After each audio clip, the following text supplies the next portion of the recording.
6 restaurantes, 7 estrellas Michelin. Fuerte aplauso para Marcos. Gracias. Por aquí, Gracias. Marcos. Marcos, ¿Aquí? vente por aquí. Sí, ¿Por nos este vamos sentando en orden. Virtudes Laguna, directora de la Escuela Municipal de Hostelería y Alimentación de la Agencia para el Empleo del Ayuntamiento de Madrid. Bienvenida, Virtudes. Seguimos con Pablo Márquez, director de Gastronomía de MAC Madrid Culinary Campus. Bienvenido, Pablo. Jolín, no lo sabía. Carlos Torres, director de Operaciones de Zuma en España. Ahí vamos.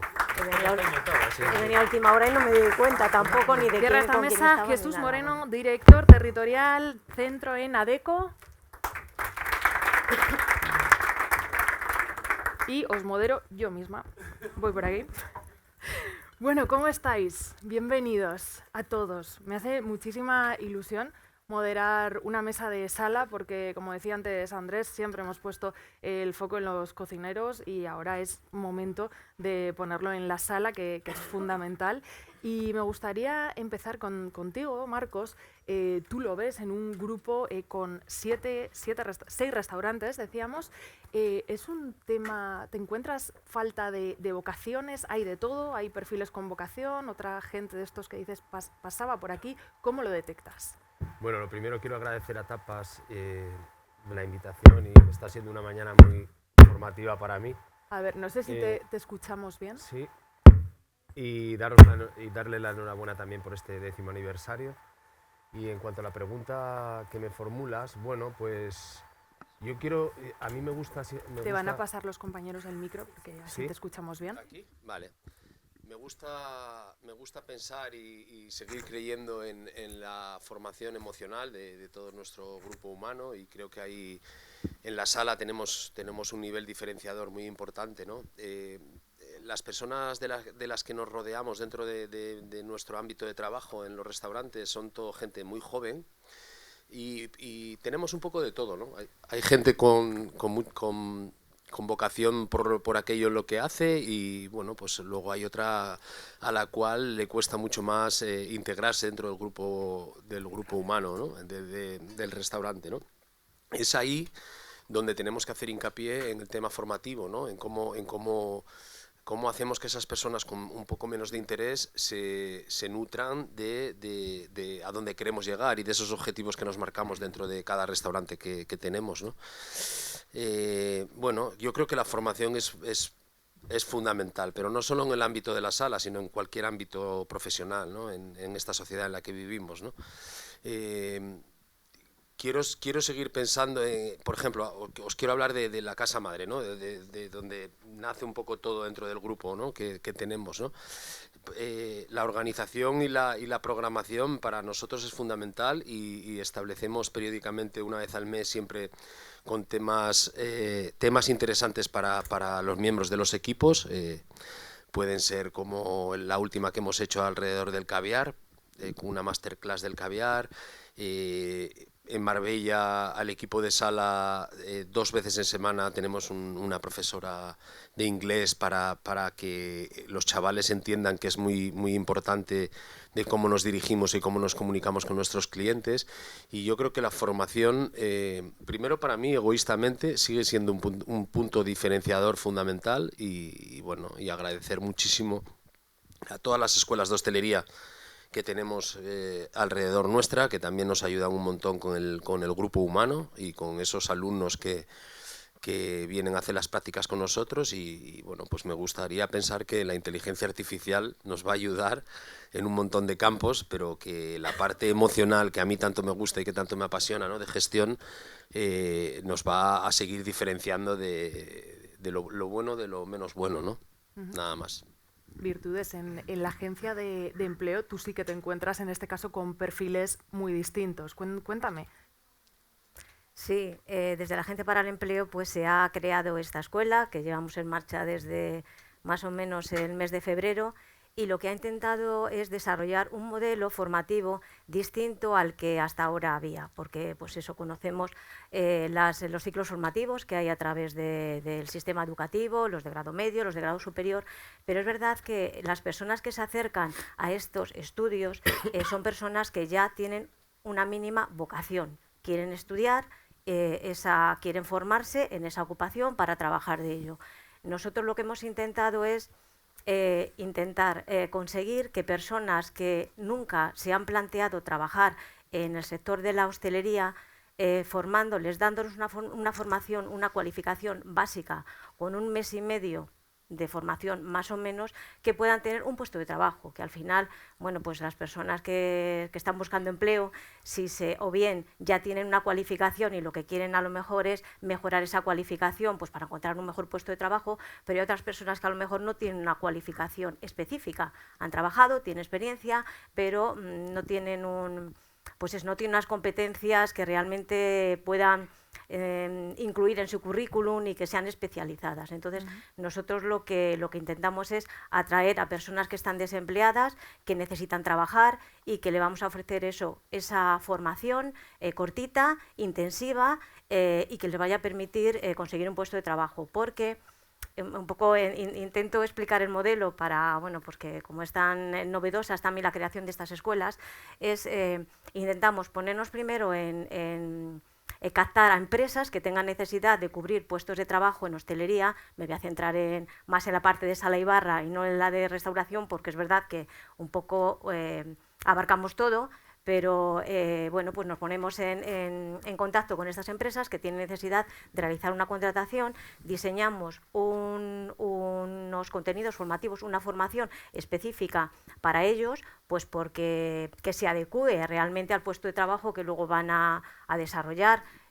Pues no sé si, imaginaos, no sé, si no van a hacer cafés, pues no incluye ese programa formativo este tema, o sea, que sea específico para que tengan en ese mes y medio que se va a dar la formación, pues puedan adquirir esas competencias necesarias para que cuando se incorporen al trabajo, pues un poco sean, bueno, pues un poco se sientan tanto ellos como la persona que les ha contratado, pues hombre, que sientan que la cosa encaja.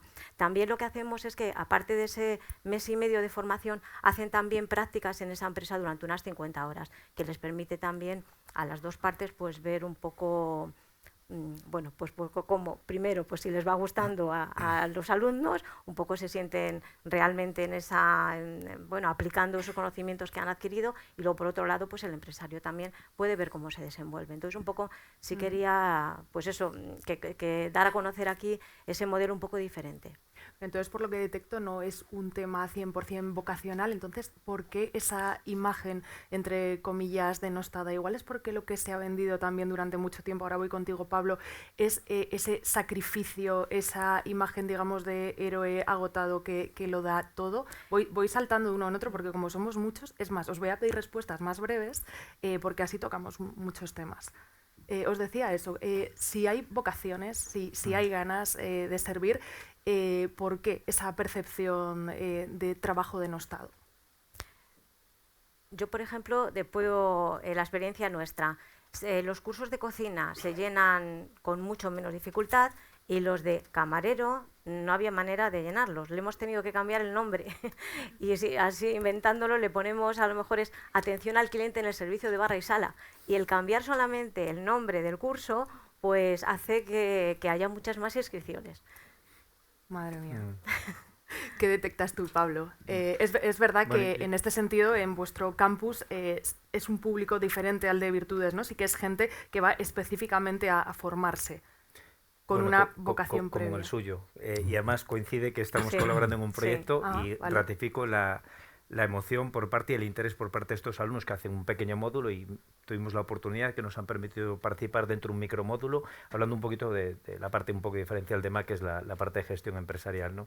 Era una carencia en los estudios formativos de gastronomía, porque es que los estudios universitarios de gastronomía tienen un par de décadas. No pensemos que las universidades de gastronomía aún somos bastante primitivas. Está el Basque Culinary Center, que es una referencia internacional, que lleva ya unos cuantos años, pero Polenso y alguna otra que empezaron antes, tampoco pensemos que tenemos tanto bagaje. Claro, en nuestro caso concreto, digamos que imbricamos, que es lo difícil de nuestra situación, digamos 3 áreas de conocimiento dentro del grado y el doble grado que tenemos, además de otros programas de posgrado, que es la parte de gestión fundamental. Nosotros somos comillas, somos... Igual, no sé si igual le puedes pasar, Marcos, el micrófono. Me parece que estamos haciendo un huevo frito.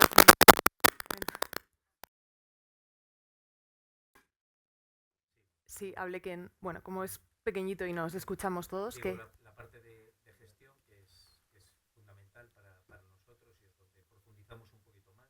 No olvidemos de las cifras que había que ponerlas también sobre la mesa, hablando de la restauración en general, es que a veces parece que dividimos los chefs y el resto de los servicios que ofrece un restaurante, y nos gustaría hablar, creo que ya se me está escuchando Sí, bien, ¿verdad? okay, vale. De todo el equipo como uno, ¿no? Entonces la parte de gestión es determinante, ya sabemos las cifras que son escandalosas por esa falta de formación en gestión, de cuántos restaurantes cierran en menos de 5 años, en menos de 10, etc.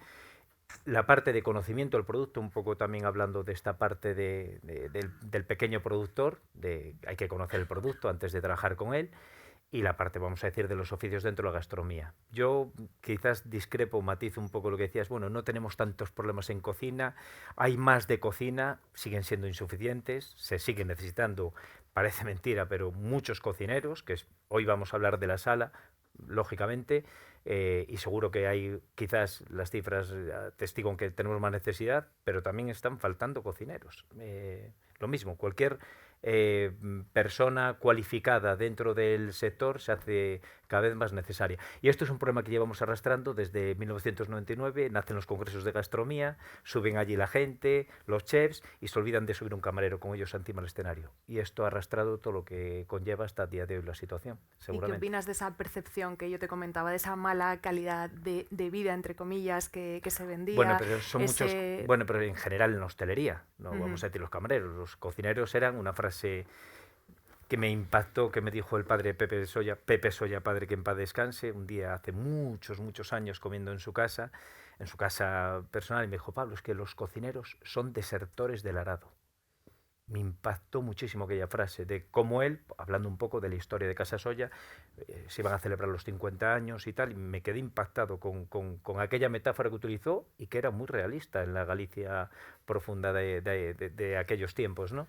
Entonces yo creo que las condiciones se han mejorado y han evolucionado post-pandemia, yo creo que de una forma bastante ávida, pero cierto es que se tienen que mejorar más, hay diferencias salariales entre distintas comunidades por los distintos convenios, la pandemia ya sabemos lo que ha pasado, que mucha gente ha desertizado el sector de la gastronomía, ha encontrado que la vida tiene otras cosas maravillosas en las que poder dedicar tu tiempo, entonces con lo cual también hay una burbuja. España no deja de crecer a nivel de turistas, o sea, son muchos factores, las temporadas altas se establecen picos que hay cerca de 100.000 empleos que no se logran cubrir en esas temporadas, pues la dignificación del propio sector, el ser camarero, pues eso, a lo mejor hay que buscar otro nombre, pues lo intentaremos, pues puede ser alguna solución, habrá que crear el Masterchef del camarero, habrá que hacer distintas cosas que ya se han hecho, pero que no han acabado de hablar. Yo tuve la oportunidad de crear un concurso de cocina paralelo al ayudar al cocinero del año, y pues no acaba de coger ese pozo que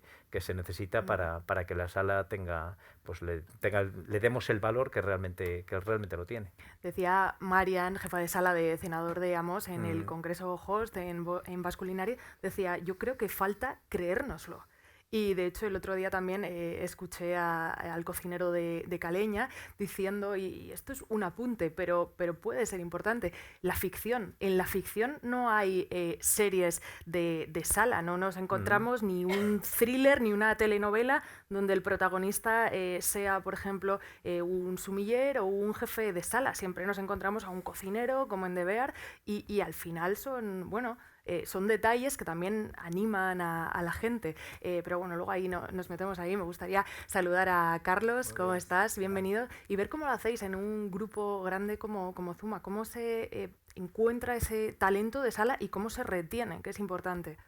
Para nosotros, por una parte, lo tenemos un pelín más fácil al haber varios Zumas en el mundo, y hoy en día, sobre todo la gente más joven, quiere viajar, quiere aprender. Nosotros entonces a esta gente que tiene el 1%, 2%, que tiene ganas de aprender, los formamos, los enviamos a aprender inglés a Londres. Si quieren viajar a Estados Unidos, pueden viajar a Estados Unidos, hacemos visados. Entonces yo creo que para nosotros, por una parte, es un pelín más fácil encontrar a gente por el tema de la compañía, pero hoy en día sí que es muy complicado, sobre todo también tema horarios. Te pongo un ejemplo, me dijo el otro día un manager que le hizo una entrevista a un camarero, y llegó el camarero y lo primero que le preguntó: yo solo quiero trabajar de esta hora a esta hora. Era como él te preguntaba a ti. Ya. Entonces, creo que hoy en día es muy complicado. También las nuevas generaciones, como han dicho, quieren otro tipo de lifestyle, no quieren trabajar dobles, empezar por la mañana, llegar a casa a Claro, la os noche. piden turno continuo. Exacto. Es muy complicado. Nosotros, por ejemplo, aquí en Madrid abrimos todo el día y es imposible que trabajen solo un turno seguido. Tienen que hacer al menos por semana 2 dobles. Entonces, es complicado para la nueva generación el querer trabajar, y trabajan al fin y al cabo porque tienen que ganar un salario y no es la pasión antiguamente. Quiero servir, quiero ayudar, quiero aprender. Ese es el tema. Y se compensan esos malos turnos, digamos, con crecimiento en ese sentido, lo que decías, y con Erasmus entre comillas, a otros restaurantes. Correcto, también hacemos trainings, gente por ejemplo que quiere empezar de camarero, para que no sea tan que estés de camarero, empiezan en cocina una semana, van a reservas, recepción, hacen un poquito de todo, tocan un poco de todo también para ver qué es más factible para ellos, porque a veces viene una persona que quiere trabajar de recepción y acaba trabajando en cocina. Hablo a niveles básicos que empiezan a aprender. Esas soft skills, eso que uno lleva dentro, digamos, con lo que tú te encuentras, ¿es imprescindible o se puede entrenar? ¿O tiene que haber una parte 100% vocacional? Me refiero, si yo no soy hospitalaria en mi casa, luego no voy a serlo en el lugar en el que trabajo, ¿no? Nos has puesto a responder las preguntas clave. Yo, si me permites, voy a hacer porque creo que conviene poner en perspectiva... Yo te permito lo que tú quieras, Jesús, adelante. de las problemáticas que ya están saliendo en las intervenciones, que yo creo que son todas claves en lo que nos toca discernir hoy, pero hay que ponerlo en solfa en el contexto en el que estamos. Y el contexto en el que estamos es esto a lo que los que nos dedicamos a recursos humanos desde hace unos años le venimos llamando la paradoja del empleo. La paradoja del empleo pues habla de un país que es la cuarta economía del euro y que es el líder de desempleo de Europa. Habla de un país que con 2,5 millones de parados tiene 150.000 vacantes que sistemáticamente no se cubren. Esto es una estadística del INE, de la encuesta trimestral de coste laboral, que lo refleja, y además trimestralmente el indicador crece. Habla de que un país con la generación joven mejor preparada de la historia lidera también el desempleo juvenil en Europa. O el parado senior, el talento senior, lidera las tasas de paro de la Unión Europea a nivel de países. Hay otro elemento que a mí me parece también muy revelador, y es que la tasa de escolarización en FP en España está en un 12%, es más o menos la mitad de lo que tiene Europa. Europa tiene un 26%. ¿Sabríais decir cuál es el número de ofertas de empleo porcentualmente que incluyen requerimientos de FP? El 41%. O sea, hay un gap de 30 puntos entre lo que el mercado busca y lo que el mercado aporta en términos de fuerza laboral, que no está. O sea, que hay que cambiar la mentalidad. No está. Pero esa solo es la mitad del camino, Beatriz, porque luego, cuando ya tienes al candidato, en España desde hace unos años hay 4.500 personas que todos los meses, sin tener otra oferta esperándole, deciden cesar en sus proyectos. Porque han decidido cambiar de vida, porque se quieren ir al pueblo o por lo que sea. Con lo cual, es un entorno complicado. Es un entorno en el que la atracción se ha puesto muy difícil, pero es que la retención está tan difícil o más. Y en un momento en el que los retos vinculados al talento probablemente son los más exigentes que nunca hemos tenido. O sea, escasez de talento, como queda claro en lo que hemos comentado, irrupción tecnológica. Antes han estado hablando, por cierto, Eneco, me ha encantado todo lo que has dicho. En muchas cosas de las que has dicho no tengo opinión, con lo cual no te puedo debatir. Hay una que, con todo el cariño, yo no creo que el empleo se vaya a destruir. Yo en eso soy más de Lavoisier. Yo creo que se va a transformar. Se está destruyendo mucho empleo, se va a destruir mucho empleo, pero va a crecer o va a crearse mucho empleo también al hilo de la irrupción de nuevas tecnologías, de conocimiento que se va a necesitar para interaccionar con el mundo tecnológico. La demografía es otro problema. En España, entre el 2024 y el 2030, se van a ir al retiro dorado 5,8 millones de personas. En ese periodo entrarán 1,3. Echad cuentas. La regulación. Habéis hecho referencia antes a Estados Unidos. bueno, Europa, pues igual en regulación va un poco más constreñida a la regulación en Europa y particularmente en España. Es otro estigma que contribuye a que la competitividad sea una o sea otra. Y luego el último es la sostenibilidad. Y sobre la sostenibilidad, y aquí me voy a agarrar a la pregunta para que no creas que no te quiero responder, la sostenibilidad tiene que ver mucho con el propósito. Tiene que ver con el propósito de las empresas y tiene que ver con el propósito de las personas. Y mucho de ese desajuste que hoy el mercado de trabajo tiene lo es porque no vinculamos o porque no buscamos conectar el propósito que tienen las personas con el de las empresas. Eso es lo que está haciendo que con las generaciones que se incorporan al mercado de trabajo nos esté costando más. Porque queremos utilizar el lenguaje que utilizábamos con las anteriores. Y eso no funciona. Hay que cambiarlo. Entonces, ¿se puede modular? Sí se puede modular. Hay que hacer mucho reskilling. En referencia a la transformación del empleo, la OCDE decía en el 23 que 1/3 de los puestos de trabajo que hay en el mundo, que son algo así como 1.000 millones de puestos de trabajo, se van a transformar antes del 2030. Probablemente sean antes y sean muchos más. Pero esto obliga a recualificarse profesionalmente y el que no se recualifique se queda fuera. Entonces, se puede entrenar, tenemos que ser capaces de conseguir una cuestión puramente de cualificación profesional con algo que tiene que ver con la voluntad de querer hacer, de desarrollarse, de desempeñarse a nivel profesional. Entonces la sala también tiene que buscar desde el propósito, digamos, no desde la necesidad. Esto es como quien busca novio y se le ve muy desesperado. Si a la sala se la ve muy desesperada, quizás lo que atraigas no sea lo idóneo en este caso. Me gustaría, Marcos, que nos hablases brevemente un poquito de tu trayectoria. Esa que te ha llevado a tener esos 6 restaurantes y un poquito, pues eso, como ejemplo de crecimiento en el mundo de la sala. Bueno, lo primero, daros las gracias porque me estoy enriqueciendo esta mañana un montón con vuestros puntos de vista, ¿no? Bueno, yo empecé tarde en esto de la hospitalidad, empecé con 24 años en la Escuela de Hostelería de Gijón y bueno, mi curiosidad y mis ganas sobre todo de formarme.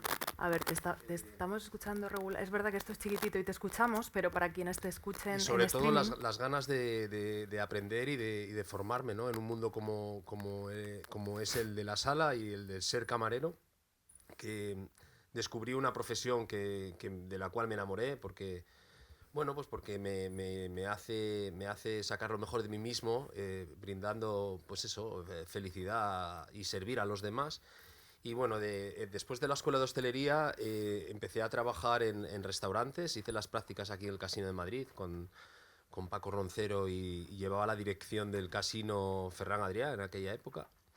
Y mi ilusión era trabajar en la sala del Bulli. En el año 2000 tuve la gran suerte de poder trabajar allí y de los 18 camareros que habíamos en la sala, todos hablaban 4 idiomas. 4 idiomas más el catalán, ¿no? Y aquello me explotó un poco la cabeza, ¿no? Marcos, si quieres seguir y diferenciándote y siendo grande en tu profesión, tienes que formarte, y mi formación empezó por el tratar de aprender idiomas, ¿no? Me fui a Londres después de trabajar en el Bulli, porque el Bulli ya en aquella época abría solo 6 meses al año. Y tuve la gran suerte de que por mediación de ellos me buscaron un trabajo en un 2 estrellas que tenía una amplísima carta de vinos y bueno, ahí estuve 2 años y medio, casi 3, y a partir de ahí quise seguir formándome, vine a Marbella hace 22 años para hacer un curso que había de vinos en la Escuela Bellamar, que ya no existe, era becado por los fondos europeos de aquella época y había solo 8 o 10 plazas. No pude entrar y a partir de ahí ya me quedé en Marbella y empecé por esa casa tan pequeña, ¿no? que era esquina, con 65 metros cuadrados, porque no podía empezar con algo mucho más grande y menos en una ciudad como Marbella, ¿no? Como están los precios del alquiler y con todo, como os podéis imaginar, ¿no? Y a partir de ahí, pues mi vocación me llevó primero me costó muchísimo aprender a delegar, que creo que es fundamental, el aprender a delegar y confiar en que los miembros de tu equipo se equivoquen y al final ahí está el crecimiento real, ¿no? tenemos 6 restaurantes dentro del grupo con 7 estrellas Michelin, pero que no es un mérito mío, o sea, el mérito es de todo el grupo humano que nos rodea y bueno, pues a partir de ahí todo nace por mi curiosidad de querer seguir formándome y de diferenciarme de ser un regular camarero, ¿no? Y bueno, yo creo que en el sector ahora mismo, escuchándoos a todos, yo creo que nos faltan referentes. No quiero decir con esto que yo quiero ser uno de ellos, ¿no? Al contrario, ¿no? Pero creo que Ferran Adrià lo dijo hace poco, ¿no? En una entrevista, ¿no? Que en aquellos años quizás la culpa de que la sala no tuviera esa visibilidad la tuvieron ellos, ¿no? Los propios cocineros, ¿no? El no abrazar y el no poner al camarero a la misma exposición que los cocineros, ¿no? Y yo creo que nos faltan referentes, nos faltan un montón de cosas dentro de la profesión, pero quiero ser positivo, quiero ver y así lo creo realmente, ¿no? Gracias a las universidades, a todas las escuelas de hostelería, hay muchísimo talento en este país y hay muchísimo talento que quiere servir a los demás, ¿no? Y yo creo que, bueno, pues ese es el camino. La formación es fundamental en todos los ámbitos, no solo para la sala, sino para todos los sectores en general y bueno, ese es mi punto de vista, que seamos curiosos, que queramos seguir formándonos en aquellos ámbitos en los que trabajemos, sea en la sala o en lo que sea, y apoyémonos de los grandes profesionales, ¿no?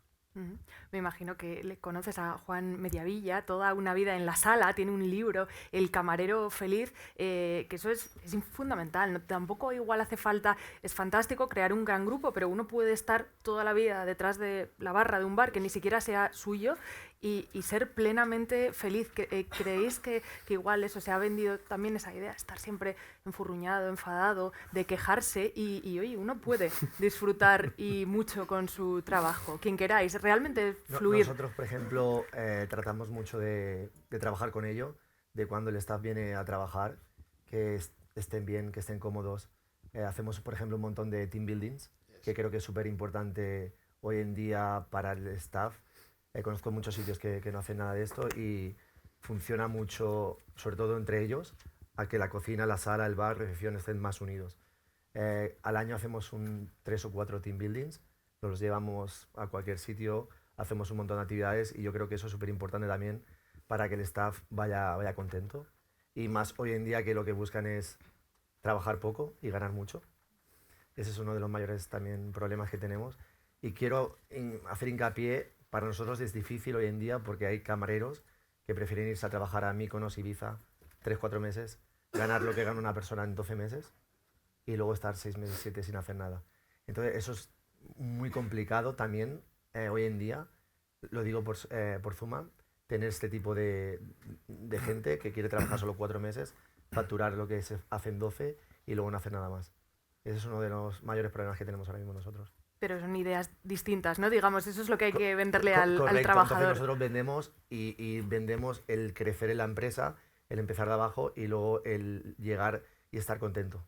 Que haya un buen ambiente de trabajo. Claro, porque luego también para el comensal, por mucho que sea un gran grupo, tú quieres llegar y que esa persona te cuide, te conozca. Correcto. Es que yo diría que el 90% de la experiencia gastronómica depende de la sala, porque el cocinero puede hacer magia, pero si después el que tengo enfrente en la sala no lo soporto, por eso no voy a volver. De los robots en la sala también lo veo.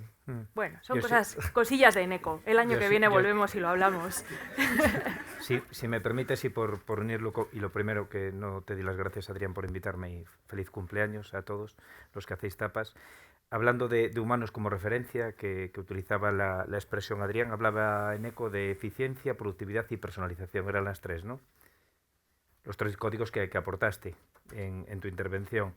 Y esto es la solución a la falta de los camareros. Yo me he preguntado cuando te estaba escuchando, que además esto es muy, muy bonito, porque para los que nos dedicamos a la formación es importantísimo venir a foros como este precisamente para aprender, como recalcaba Marcos, ¿no? Porque yo creo que esa es la incógnita desvelada, puede ser la incógnita desvelada esa al problema. También me estaba yo reflexionando sobre vuestra intervención.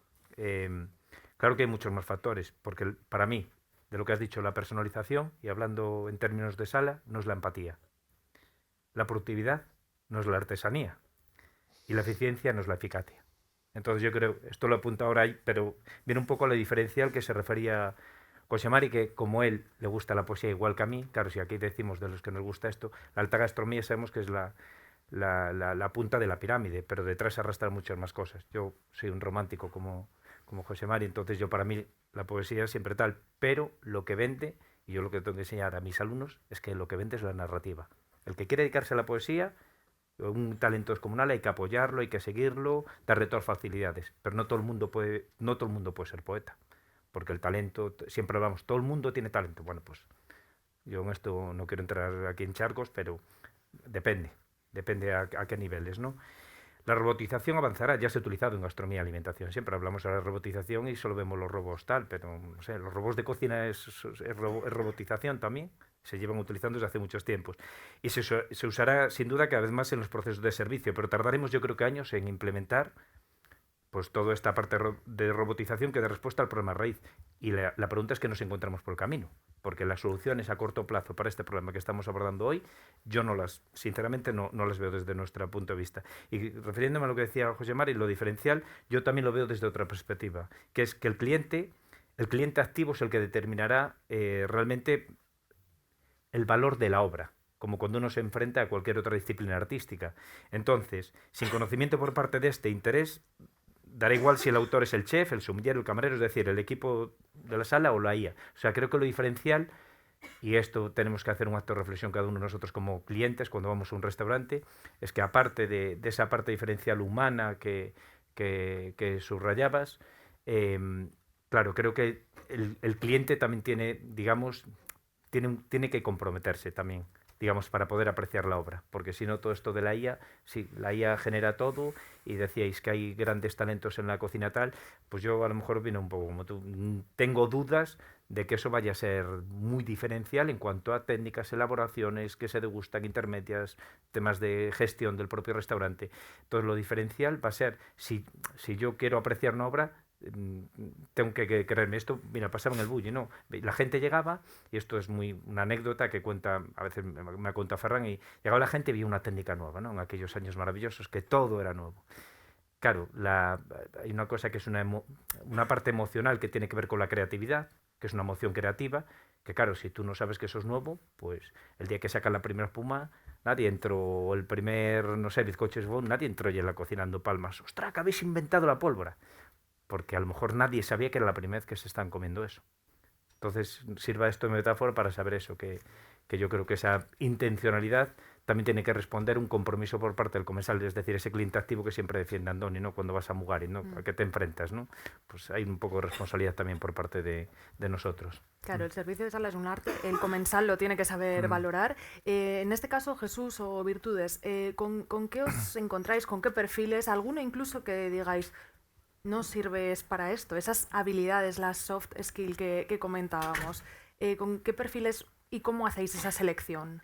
Pues nosotros, lo primero, el modelo formativo, como he comentado, que es pues eso, express, por decirlo de alguna manera, muy intensivo, incluimos un módulo de soft skill, es el modelo típico, pero que se puede variar en función de las necesidades. Unas 50 horas de soft skill, 100 horas de competencias de las técnicas, y luego 50 horas de prácticas. Sí es verdad que esa parte de soft skill la tenemos muy en cuenta porque es importantísimo, sobre todo en este caso y en esta ocupación que atiendes a usuarios, estás atendiendo al público. Entonces es importante tener eso en cuenta, es importante que sepan cómo tienen que realizar esa atención. Eso es fundamental.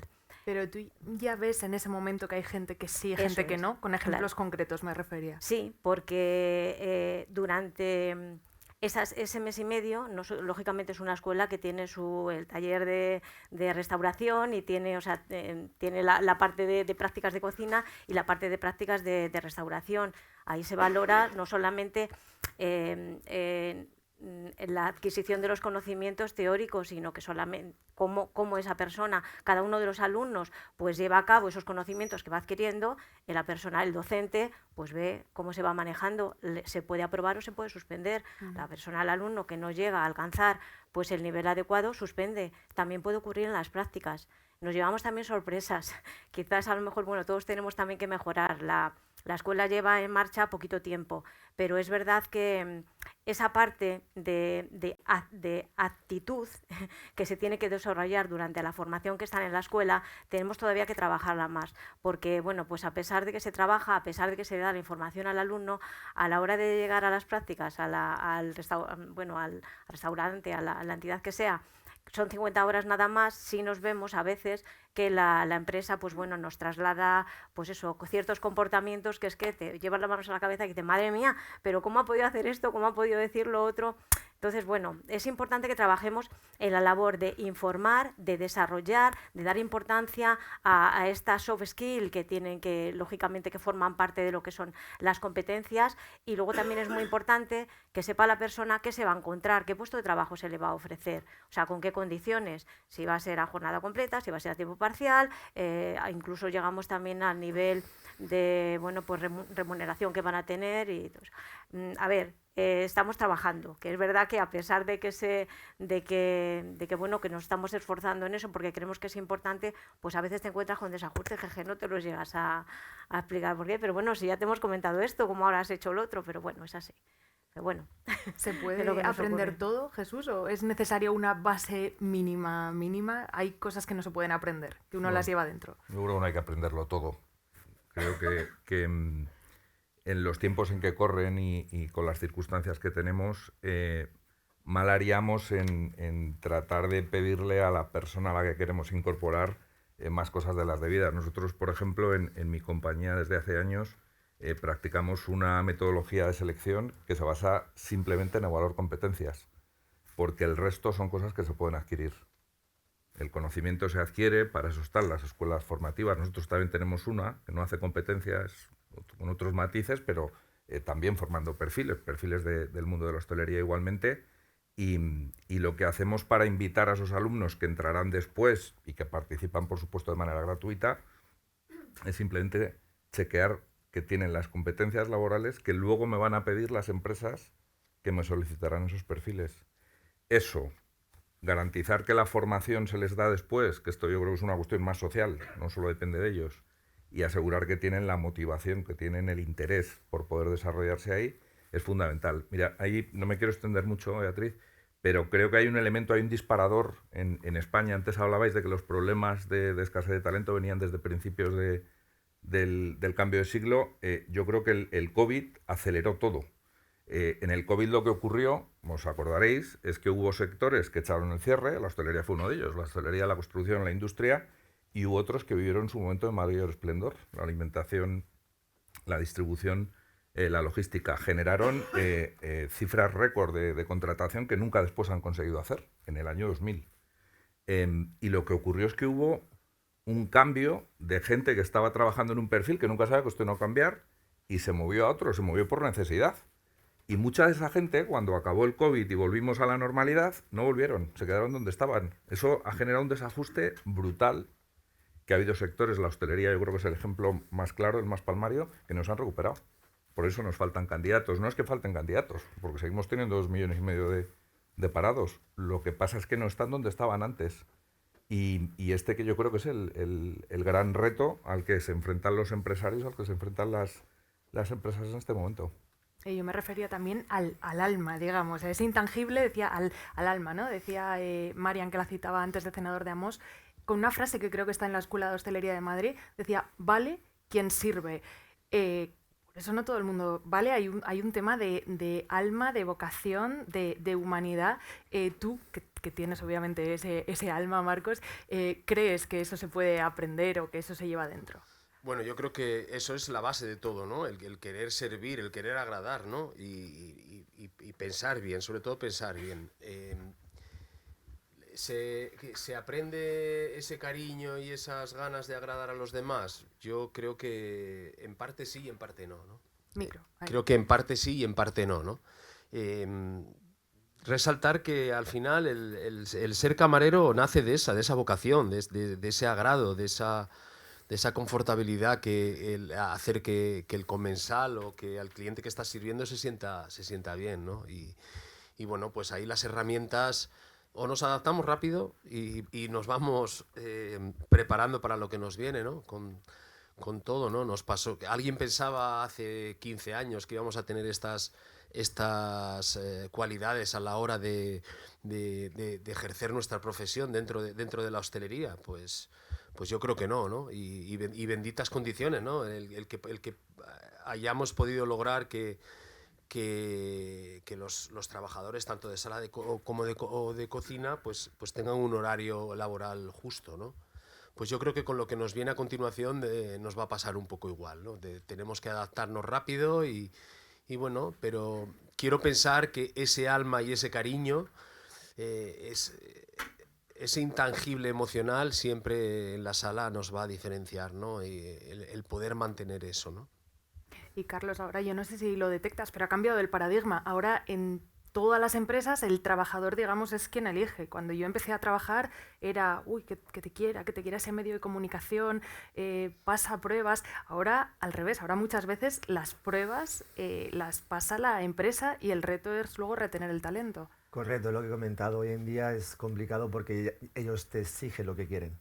Entonces, para mí es lo más complicado que hay cuando un camarero, aunque sea muy, muy bueno, y lo quieras, él te exige, quiero trabajar así y así. Entonces, a veces es complicado, pero hay que amoldarse un pelín. Si yo, por ejemplo, quiero un talento que es muy bueno, un coctelero, pero él solo va a querer hacer su propio horario, obviamente no lo vamos a hacer, pero nos adaptamos un poco. Porque es tan difícil encontrar a gente buena que cuando hay alguien, sí que yo creo que es bueno de parte de las dos llegar a un acuerdo y no perder ese talento. ¿Qué opináis cualquiera de lo que os decía al inicio, de la importancia también de la ficción en las series, en el cine, de poner en valor los trabajos de sala, igual que se ha hecho con los trabajos de cocina? ¿Es importante para animar a vocaciones? ¿Puede ser una pata más? Hay 3 millones de ocupados en la hostelería en España. No sé si necesitamos series de Netflix, la verdad. Igual no. Vamos, si se hace alguna tampoco viene mal. Yo creo que el debate o la situación invita a trabajar sobre el terreno. Y trabajar sobre el terreno, para mí, tiene un factor clave, que es el desarrollo de una propuesta de valor adecuada, atractiva, vinculante, en el que la persona también se vea reflejada. Hoy hay cosas, hay prioridades que el candidato cuando busca un trabajo no había hace 20 años. Hace 20 años pues era el estatus, el desarrollo profesional, un empleo para toda la vida. Hoy no, hoy los empleos que se buscan son por proyectos. Entonces, quien ofrezca un trabajo para toda la vida no está haciendo, como se dice ahora, match con el candidato. ¿Qué es lo que busca la gente que está en el mercado de trabajo y los que entran al mercado de trabajo? Pues buscan flexibilidad y conciliación. Igual no todos los trabajos pueden dar toda la flexibilidad y toda la conciliación, pero hay que ver qué se puede hacer. Hombre, pero un punto de reconocimiento y de creérselo sí es importante, ¿no? De poner lo que nunca se ha puesto en valor. Sí, no, pero se buscan más cosas, ¿eh? Se busca bienestar.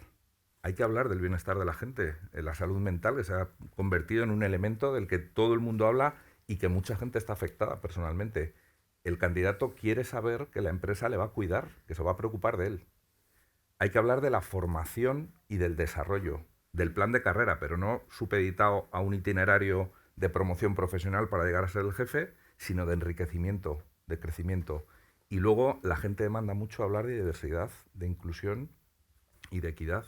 Y estas son cosas que antes no estaban, no porque no fueran importantes hacerlas, porque había otras cosas que primaban más. Esto, y no nos olvidemos del factor que de manera tabú no hablamos, pero es el salarial. La gente quiere ganar dinero, antes comentaba Carlos, quieren ganar más. La hostelería en España es un sector que frente a la mediana o a la media de salarios está por debajo. Entonces, ¿se pueden subir los salarios o no? Pues eso cada uno tiene que verlo con su cuenta de resultados. Yo no sé quién para decirlo, pero hay que intentarlo. Hay que ver si por la vía de los incrementos de salario fijo no se puede, si por la vía de los bonus vinculados a rendimiento, vinculados a resultados, se pueden hacer cosas, porque ese es un elemento que desequilibra la balanza a la hora de elegir. Entonces, esos 4 o 5 factores son los que hoy mueven la aguja a un sitio a otro, y eso es lo que hará que la hostelería pueda convertirse en un destino atractivo de nuevo para el candidato, o siga siendo pues un empleo, como decíais antes, ¿no? Sustitutivo, ¿no? Complementario de otro. Por eso también se decía, para ser camarero hace falta hablar 2 o 3 idiomas, y ganar mucho menos que para cualquier otro trabajo en España. De todas formas, también el crecimiento propio que estabais ahora indicando, estoy de acuerdo con todo lo que estáis comentando y creo que además barajamos las mismas hipótesis de mejora. También yo creo que también un incentivo es ver explicar la propia progresión que puede tener una persona dentro de lo que es digamos este ámbito dentro del sector, ¿no? Que es ser camarero, o sea, posibilidades de crecimiento. Creo que a veces no se explican, ¿no? O sea, si yo soy camarero, ¿a dónde puedo llegar? Si soy chef, ya sé, las portadas de tapas, ¿no? Y si soy camarero, ¿hasta dónde puedo llegar? También a lo mejor hay una cierta obligación por parte de todos, que les podemos explicar también en cuanto a la dignificación. Y en cuanto a la dignificación también de la importancia que decías de la sala, pues ahora, mira, justo con Ferran, con Wikipedia, sale ahora próximamente el último libro de Sapiens del Vino, os lo recomiendo, es maravilloso y habla de la experiencia del cliente. Y van a salir datos muy reveladores de lo que ya suponemos, pero bueno, a lo mejor hay un componente científico también ahí que se va a explicar, de que realmente la experiencia del cliente se basa en gran parte, y es la que reina todo, que es la parte emocional. Esto es la parte emocional. Esto está y se va a demostrar, o sea, lo intuimos en muchas ocasiones y está demostrado. Bueno, de hecho había un antiguo que lo comentábamos el otro día también, Marcos, en otra mesa redonda, de que hace unos años había salido una especie de encuesta en Francia y decían los factores, ¿no?, determinantes por los que una persona regresaba a un restaurante, ¿no? La comida era el cuarto, o sea que antes el primero, fijaros que el primero no es tampoco el servicio en sí mismo, es el cariño. O sea, la palabra era un poco el cariño con el que recibes. Luego el ambiente, y el ambiente no es el ambiente de la música, tal, que sí que también interviene. El ambiente es, digamos, esa parte, esa empatía que se genera entre el equipo de sala, los clientes y los trabajadores propios del restaurante. O sea, y seguimos tirando, pero eso, la comida era el cuarto, ¿no? Pues hasta aquí, nos hemos comido del tiempo. Adrián, tienes que recoger ahí el guante con esos, igual que hay té de vino, igual que hay test de restaurantes, podemos hacer test de salas que pueden quedar un evento más. Como tenéis pocos, pero bueno, muy necesario. Totalmente, totalmente. Ha sido un placer escucharos. Antes de dar paso al coffee, sí que quería deciros que estamos encantados porque en la señal por streaming, en la web de Tapas y en LinkedIn tenemos más de 30.000 visualizaciones, así que bueno, enhorabuena a todo el equipo. Somos lo más visto en este momento. Bueno, pues un aplauso para ello, vamos, ¡qué bien! Y ahora nos vamos a...